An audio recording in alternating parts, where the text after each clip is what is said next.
Many know me as Vice the DJ, a native Angelino who rocks clubs night after night. What you may not know is that my passion for music is just as big as my passion for food. I decided to share this with the world and bring some friends along for the ride. From the Valley to the West Side and everywhere in between, join me as I venture out to find some of the best tacos in LA. This is Electric Taco.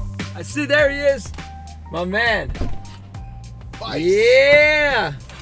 What's up, brother? Rick Fox in the house. Yes. On Electric Taco. This is like the land of tacos out here. This is the land of tacos, and as a former Laker, how do you never a former Laker? As a Laker, there you go. Right? I like that. Laker. Yeah. For me, making my way here out to LA and realizing not only that this city is the city of angels, it is also, I would call it the city of tacos. I like that. Right? I'm gonna make a shirt. The city of tacos, Los Angeles. Basketball really came about at a moment in my life in the Bahamas when I really wanted to get out of the Bahamas. I wanted to get off the island. It was, how do I get to the United States? And fortunately, one of the teachers at my high school, where my mom was the secretary of, he would take the summers and go off to seminary school. Oh, wow. He went to Warsaw, Indiana, Winona Lake, Indiana. And it was there that he met the college basketball coach of this NAIA Division III school, Grace College. He convinced this coach to bring his team to the Bahamas and wow. come to our high school and do a clinic. I didn't know how to play basketball. I mean, so they did that clinic. Yeah. And what they took away was, wow, this kid is 14, he's 6'4", he's 175 pounds, he's athletic. His mom is an Olympic athlete. Yeah. And if there's one thing I could do, I could run fast and I could jump high. But I didn't know how to play basketball. But you weren't a baller at that. No, I was a fan of it. Yeah. But no one had shown me how to play. Wow. Right? When I went to this camp, though, the coach picked me up and brought me to the dorm, and here's where Rick Fox was born. Wow. So my real name is Ulrich Alexander Fox. Oh, wow, okay. Didn't know that. I'm a junior. I'm not. Rick Fox was born in the summer of 1984 in Winona Lake, Indiana, in a dorm room at Grace College. We got dropped off, and here I am, a kid, and I don't know anybody, right? Yeah.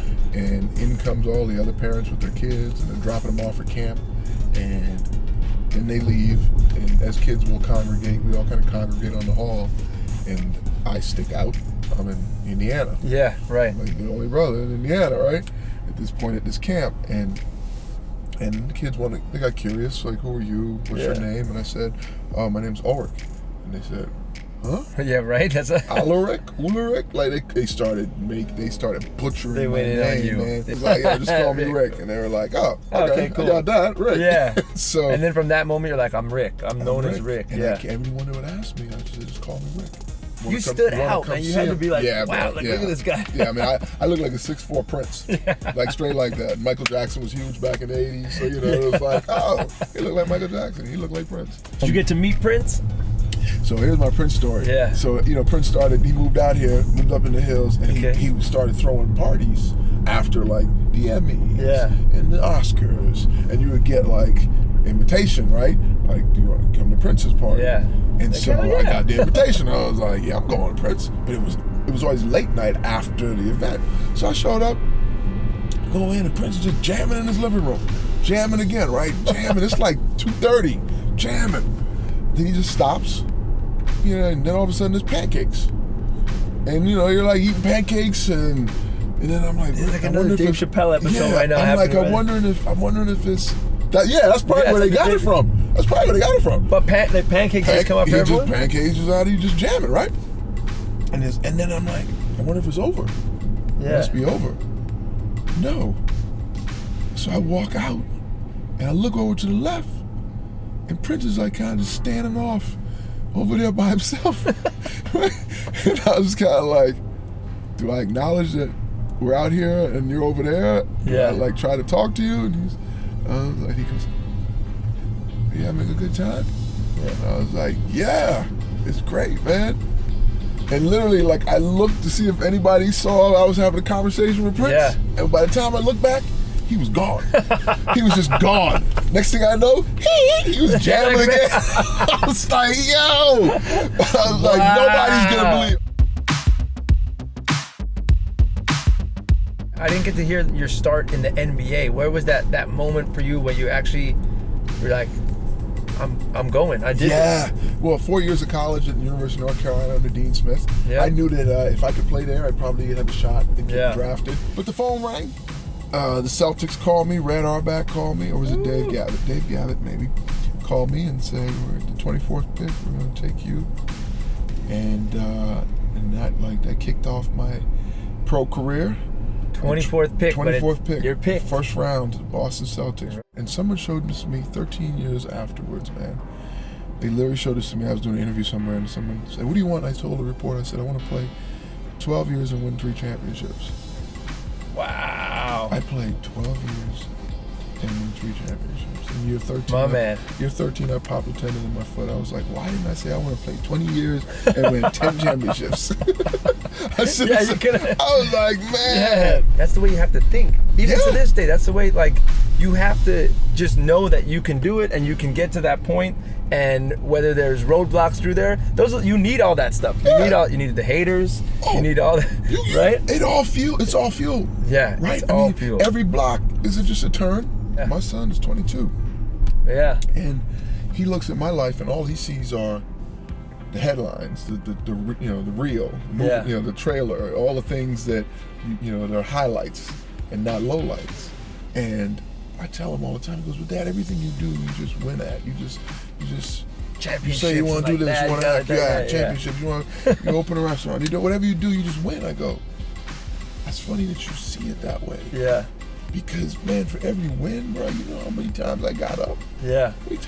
I just get up. I really do. When people say that, I go, I just get up. I don't expect to not fall down. I don't expect to fail. I don't expect there to be a roadblock.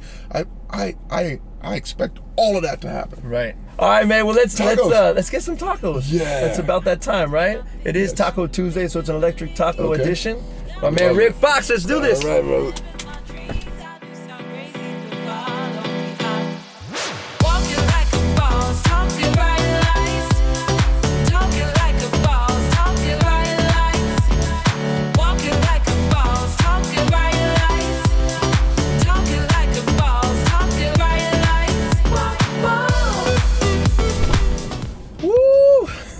That's a good place. How many tacos did you take down? 3. I took down 3, but we had the chips and the guacamole and the guacamole. How's your Spanish? Being in LA this time, how many? Yo comprendo. Un poquito. Más o menos.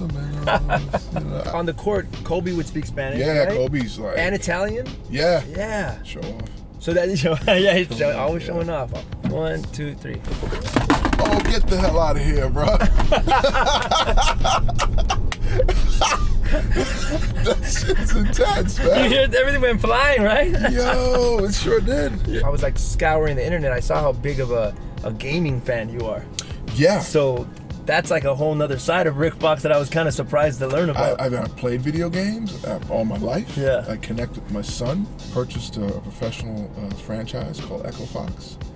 Own that and wait, I gotta know, what's a professional franchise of gaming? Well, that doesn't sound like something you hear all the time. Look, man. So if you're a fan of basketball or football or baseball, the Lakers, the Patriots, the Raiders, these professional sporting teams. They have players, they have infrastructure, management, coaches. I have all of that going on in my organization. I've seen you act. Yeah. The acting is. Well, I've been doing it for 20 years, so no longer is it Really? Yeah, longer than actually I played basketball, which is. Whoa, I always tell people when they ask me, really? I go, man, my SAG pension is greater than my NBA pension. It was the long cut. It wasn't the short cut. It was the long cut. So I guess music would be my answer. Yeah? Do you play? You play a little bit? I don't. Okay. I just died in your arms tonight. Every move you make.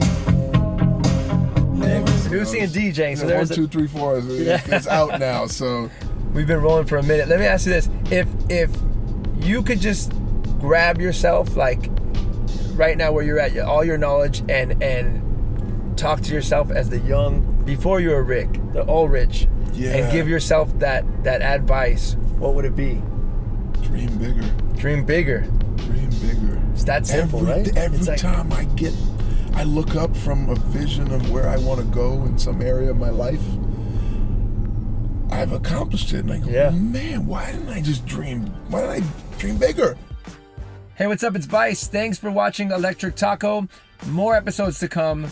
More feedback from you is what I need. Comment, like, subscribe, hit me, and I'll hit you with 1,000 tacos for life. Every day. Free. No charge. Just kidding. Or not.